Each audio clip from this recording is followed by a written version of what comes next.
Hey guys, how's it going?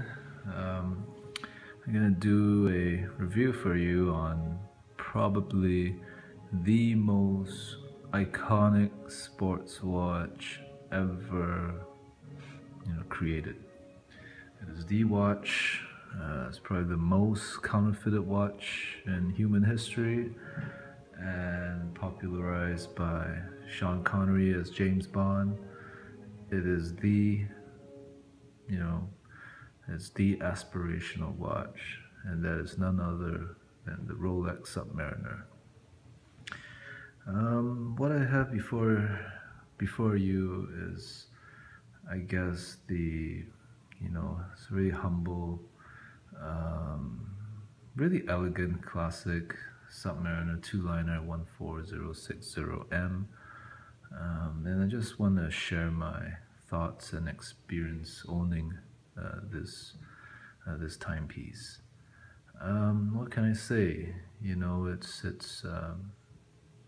It's an icon, right? Design wise, who am I to say that it's otherwise, right? It's been time tested.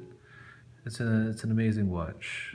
Um, I will tell you how I feel wearing it though, and it is a I guess a minimalist watch.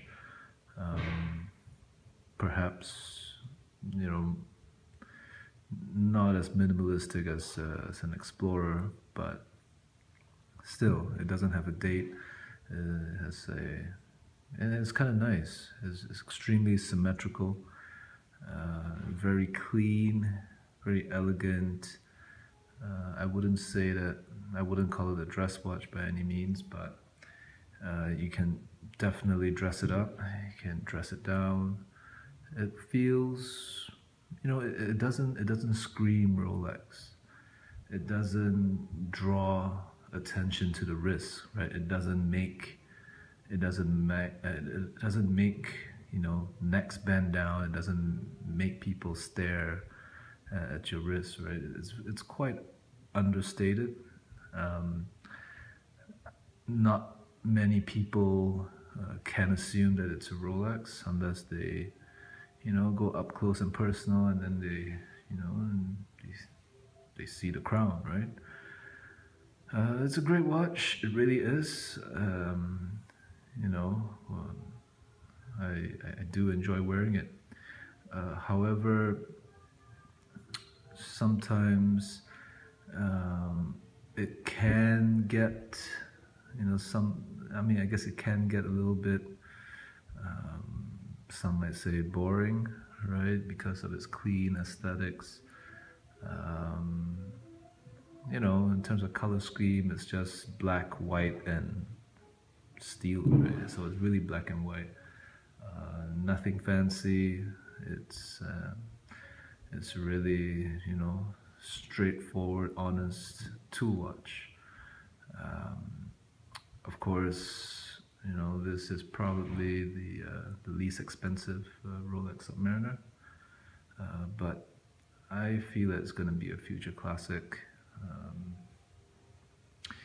yeah, if you like the looks of the original Submariner 5513, but you're not willing to spend upwards of 7-8 thousand for a decent condition Submariner. I think the 14060M is a really good alternative, and you can have some spare change in your pocket, right? I think if you like the Submariner, I think this is probably one of the best ways to go, right? So this would probably set you back by, I don't know, high fours, maybe high fours. And if you're willing um, to spend a little bit more money, yeah, you can get a 5513, get a vintage sub, or you get this one and you get an Omega Speedmaster for another 2500. So, you know, my I guess my advice would be get this one, get the Sapphire model, and get get a Speedmaster along with it. But hey, you know, you go for a vintage sub. Hey, those are great pieces. But you know, you have to be careful with vintage, right? You gotta make sure everything is correct. You know, the dial's correct and it hasn't been messed around with. All parts are original. Conditions all right. You know, the seals are airtight. Yeah, and to be honest, I just don't have the stomach for that. I just find it a little bit stressful. So yeah, highly recommended Rolex Submariner. These things are increasing in price, so I think they're worthwhile picking up while they're still relatively affordable. That being said, here I'll give you a wrist shot. It's got the diver's extension as well. So, just gonna pull it out, pops up. And you click it back in. It's pretty cool. You know, Rolex is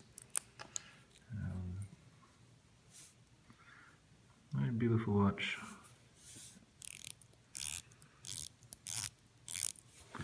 Okay, thanks for watching. Hope you like it and please subscribe. Bye.